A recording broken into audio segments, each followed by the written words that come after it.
Au Sénégal, particulièrement dans les zones rurales, les femmes jouent un rôle essentiel dans l'agriculture.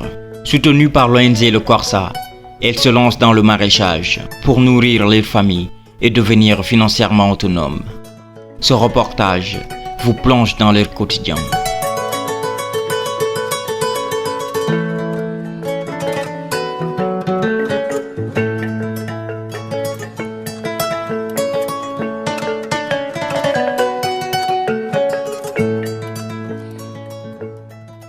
Je m'appelle Moussa Diogoysen, je suis le directeur de programme de l'ONG Le Corsa, ici à Tambacounda, et je suis principalement basé ici à Sinthiou, donc, où nous avons les projets agricoles. Le programme, il faut le dire, est en train d'être déroulé depuis, je dirais, pratiquement 10 ans, depuis 2015, donc nous sommes là. Et nous avons commencé avec ce village-ci, le village de Sinthiou, notamment dans la résidence d'artistes et le centre culturel que vous avez vu ce matin. C'est dans les petits espaces qui sont là-bas que nous avons commencé à accompagner les femmes. Et c'est après avoir noté leur engagement que donc le Corsa a décidé de les aider à sortir pour une extension d'1 hectare. Et à la suite de cela, d'autres villages comme Dialiko, Fas et Sinthiou ont pu bénéficier du programme agricole, je dirais, notamment en termes de maraîchage. Donc nous sommes dans 4 villages et donc aussitôt après la mise en place de ces 2 jardins, notamment Sinthiou et Dialiko, parce que ce sont les 2 qui ont commencé, un technicien agricole a été mis en place, un technicien agricole qui réside ici en zone rurale. Nous sommes à 60 km de la ville et donc je pense que cela fait une grande différence d'avoir un technicien agricole en permanence aux côtés de ces femmes pour pouvoir les former dans les techniques modernes du maraîchage, mais également dans le développement organisationnel, parce que vous avez pu noter que sans organisation, toutes ces choses-là ne peuvent pas marcher. Et d'ailleurs, aussitôt après avoir mis en place les périmètres maraîchers, ce que nous avons fait, c'est d'avoir essayé d'aider ces femmes aussi à acquérir des papiers, des récépissés de GIE, des groupements d'intérêt économique. Et c'est à travers ces groupements d'intérêt économique qu'elles parviennent également, avec notre appui, à même mobiliser d'autres ressources. Si on parle surtout de ces femmes de Sinthiou qui en 2016 ont pu mobiliser pratiquement 18 millions à partir du PADAIR pour le programme là que vous connaissez sur le domaine, sur l'entrepreneuriat agricole. Et donc 18 millions alors pour 70 hectares de riz, mais qui ont pu faire rentrer des dizaines de tonnes d'engrais, mais également à la fin de la journée beaucoup de matériel agricole.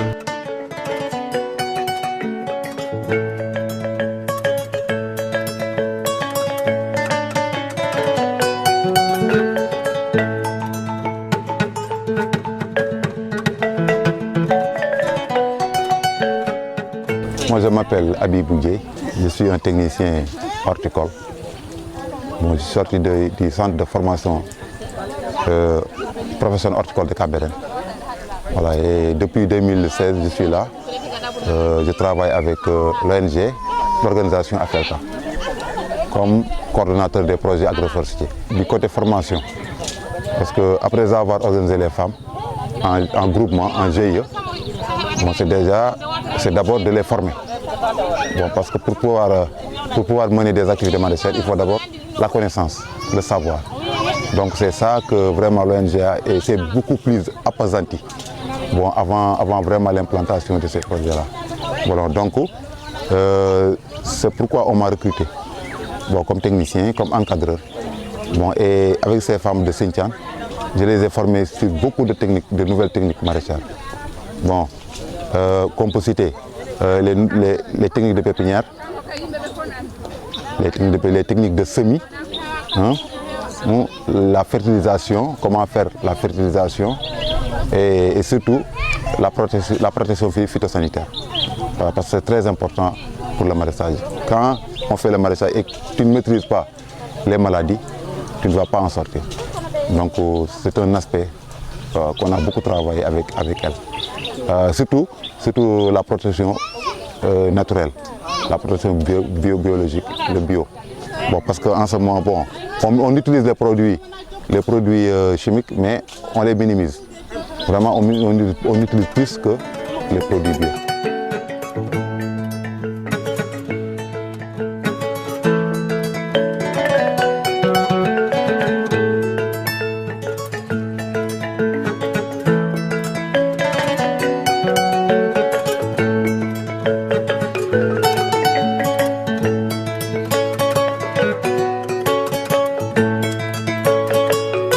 Les défis sont nombreux, mais la détermination de ces femmes est encore plus forte.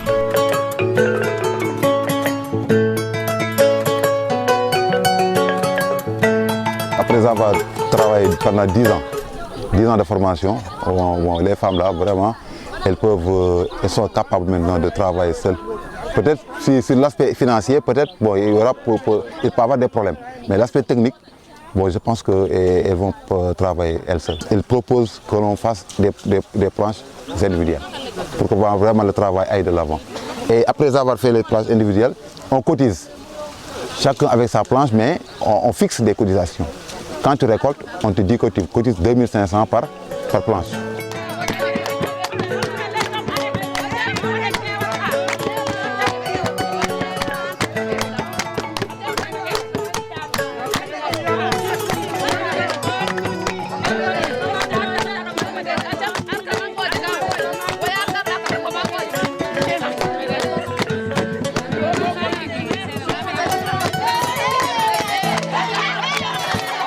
woni Diarra Diallo président rewɓe Missirah Tongude mi yi nafoore kay par ce que ɗo gila 2015 min fuɗɗi min sakodirani min fuɗɗori koko centre mi waɗi toon duuɓi ɗiɗi mi landi Jarga place mi yiɗi gollude joni marchation Jarga jonni min mba gesa ɗo kamɓe kadi société on jonni min encadre ɓe waɗani min kadi gardien ɗo ndungu ceeɗu dabbude jardin on no continue donc kay ko alhamdulillah koɓe ari kon ɗo waɗani men nafoore ko min Diarra Touré Sinthiane Tongude membre jardin o fayde hay min suusidirano hay min andidirano komi wayno ɓe wayluɓe ni mbay laariji minen kadi suusataɓe min namme koye pulo kono joni minen fof min woni hunde wotere min woni hawti nene mi wati baba mi hay kadi galleji waɗi mi joni mi suusi ñamude ɓe suusi ñamude galleji amen andi ɗon tun taw ko nafoore taw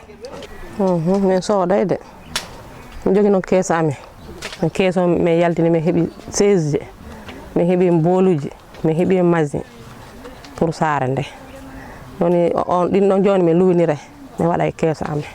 Avec l'arrivée du goutte à goutte, on a dit que vraiment on ne peut plus aussi travailler à l'individualisme parce que le goutte à goutte n'est pas adéquat avec ça. Donc on est obligé de travailler en collectif. C'est pourquoi on commence maintenant à faire revenir le travail collectif avec ce système-là. Mais néanmoins, n'empêche qu'on continue toujours de les donner des planches individuelles pour les encourager aussi. Voilà, parce qu'avec ces planches individuelles, tout ce qu'elles produisent là-bas, ça leur appartient. Mais avec le collectif, bon, ça va dans leur caisse, directement dans leur caisse. Auparavant ici, bon, je peux vous donner comme référence 2003, il n'y avait rien ici, il n'y avait pas de légumes dans la zone. Bon, il n'y avait pas de légumes dans la zone. Parce que avec le climat déjà, c'était pas facile. Parce qu'il y a un climat très chaud. Bon, c'était pas facile pour faire du maraîchage. Bon, mais après que l'ONG Africa est arrivée en 2015, bon, c'est ça qu'elle a remarqué. Elle dit que bon, vraiment ici il n'y a pas de légumes, donc pourquoi pas on essaie de faire ça. Bon, mais il faut le faire d'une façon technique. Bon, c'est pourquoi on a recruté un technicien. Mais lorsqu'on a recruté un technicien, on a remarqué que ça marche. Et d'ailleurs, C'est pour cette raison que si vous voyez un peu le décor de ce site où nous sommes, avec tous les manguiers que vous voyez ici, il n'y avait pas un seul manguier, hein. Je dirais il n'y avait pas un seul arbre quand nous commencions ce jardin en 2016, pas un seul. Présentement, il y a une centaine, plusieurs dizaines de manguiers.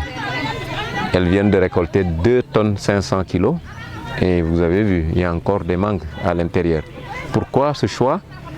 Le périmètre d'un hectare, nous l'avions scindé d'une main. Les 3/4, on y plante des manguiers, on fait du maraîchage. Ça rend par exemple la progression ou la croissance des arbres beaucoup plus rapide. Et on laisse une partie où de manière par exemple durable, les femmes sont en mesure de continuer à faire un peu le maraîchage. Donc vous voyez qu'on avait commencé ici, vous ne pouvez plus cultiver à l'intérieur.